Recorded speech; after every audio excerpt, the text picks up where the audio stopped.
In this video, we want to just briefly talk about all the different elements and things that you're going to see within GetResponse Marketing Automation when you're building your workflows. So we're going to introduce you to the different elements and the ways that you'll utilize them in the workspace when creating your workflows. And now, just as a quick disclaimer, you might be noticing these green dots as I am going through the video today. That's simply because I'm going through this interactive tutorial that we have available for GetResponse Marketing Automation within your workflow creator.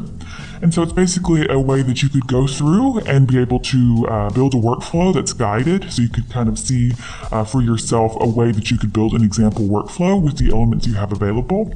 But maybe if you don't want to go through that video yourself, or excuse me, that tutorial yourself, you could actually just have a look at this video and get an introduction to all of the different elements you have available, all of the different filters, actions, and conditions that you're going to use when creating your workflows.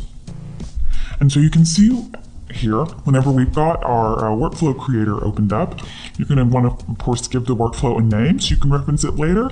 And then you're going to be able to see these different conditions that are available whenever someone is actually going to begin your workflow. So there's these basic ones available, like, for example, subscribes. So a condition of when someone subscribes, we're going to then do this. There's a tag and scoring section for conditions, so if someone has a particular score or tag, and then there's these e-commerce conditions as well.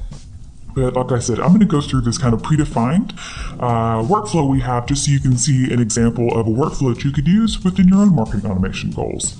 So we're going to click subscribes here, and you can see that the editor opens up for us, and then we can see kind of the ways in general that this workspace is arranged. So this is our general workspace here where we actually build our workflows, and to the right is where we'd be able to actually, edit and add all the different elements that we want into our workflow. And again, you can see these things grayed out simply because of the way us going through the interactive tutorial together. But however, we're going to see that we've got this one enabled because we're going to actually utilize the send message action. And so again, this is our workspace where we build our workflow, and then we build it using all the different elements, which are made up of conditions, actions, and filters here at the bottom. So I'm going to simply drag and drop. That's how you're going to do everything here. It's going to drag and drop the send message action into the workspace here. We can see it sets itself in, and then we're going to connect these two dots here so the two elements are connected. And so we just simply connect a dot, and you can see it becomes highlighted in color, and it's ready to, start functioning for us. But we still have to utilize the properties for this particular element that we've just moved over. And so you can see we've got all of our elements here in this Elements tab, and then for each element, basically almost every time, you're going to further define its functions and specifics in the Properties tab. And so over here, we want to define more specifically what message we're going to be sending to someone when they subscribed via our form. So I'm going to choose this tutorial message here. And then we can see now that both of the elements here are fully colored, which means they're active. And this could be a workflow, for example. Someone subscribes, send a message. It could be as simple as that.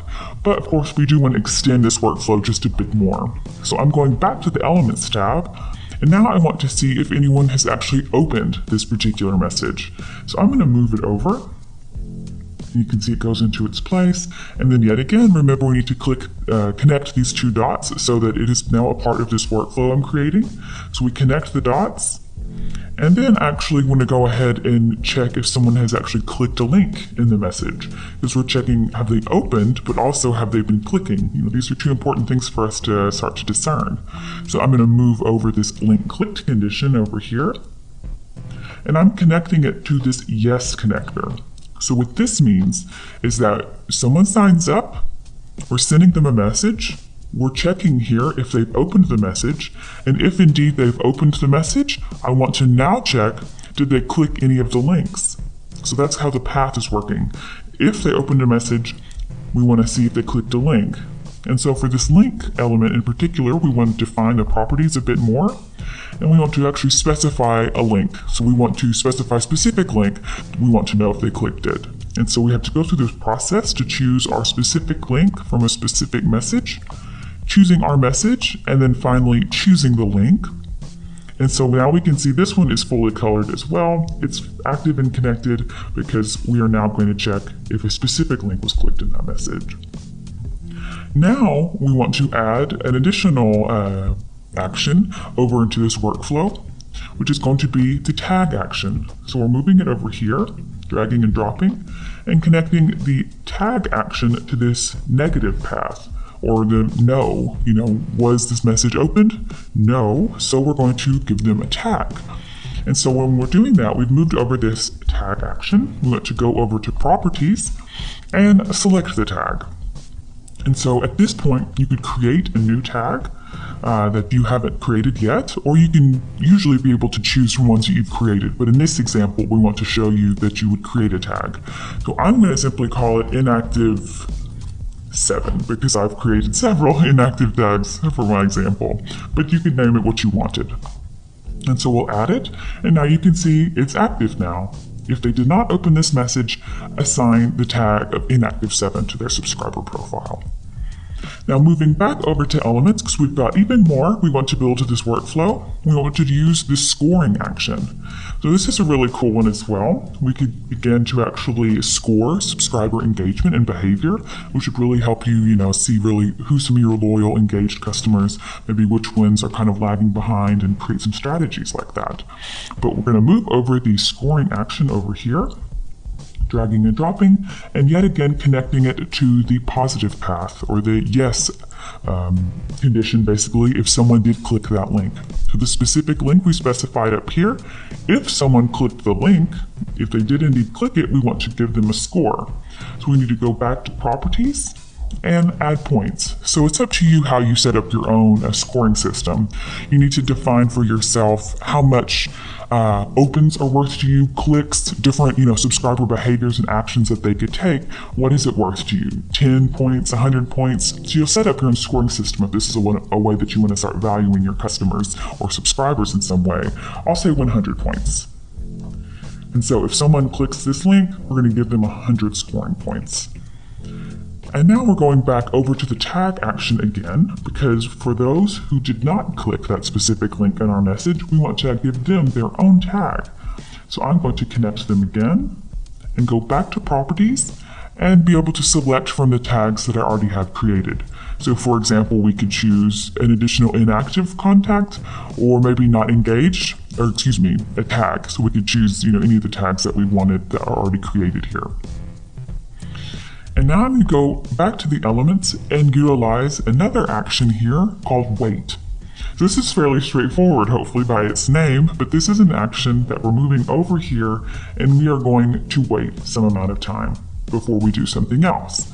It's a good idea to, put some time, put some gaps in between particular maybe actions and conditions that you do, so everything is not just, immediate and you're blasting subscribers with all of these workflow messages immediately. You could space it out a bit, give it some time.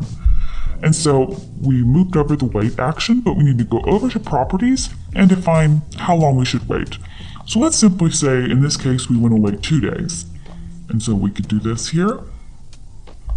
So after we've added 100 scoring points to our clickers, we're going to wait 2 days, and then we're going to send them another message. So dragging over the send message action, connecting it to our 2-day wait period, and you can see our workflow, our interactive workflow has ended, but I think you can kind of guess how this is going to go.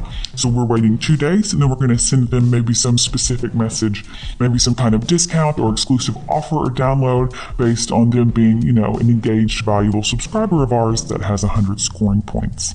And so you can see now that everything is highlighted and selected, available here, which is of course how it will always be whenever you're actually, not in the interactive tutorial and simply creating your own workflows. So I hope you guys feel a little bit more comfortable with what you're going to find and how you're actually going to work within the workflow editor by utilizing conditions, actions, and filters and building your workflow within this workspace here.